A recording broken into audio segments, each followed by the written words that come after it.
সংযুক্ত আরব আমিরাতে মিরসরাই সমিতির আয়োজনে এক আলোচনা সভা অনুষ্ঠিত হয়েছে। শারজার স্থানীয় একটি হোটেলে আজমুল বাহারের সভাপতিত্বে ও সংগঠনের সাধারণ সম্পাদক আনোয়ার হোসেন এবং যুগ্ম সাধারণ সম্পাদক মাইদুল ইসলাম শিমুলের যৌথ সঞ্চালনায় বিশেষ অতিথি ছিলেন তনিমুদ্দিন চৌধুরী, প্রধান উপদেষ্টা মহিউদ্দিন নসু, নুরুদ্দিন, মহিউদ্দিন আরজু, আব্দুল করিম, হুমায়ুন সিদ্দিকী ও ওমর ফারুক সহ আরও অনেকে।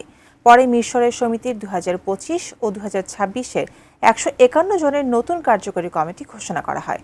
এ সময় অনুষ্ঠানে বক্তারা আমিরাতের আইনের প্রতি শ্রদ্ধা রেখে দেশের উন্নয়নে একসাথে কাজ করার আহ্বান জানান।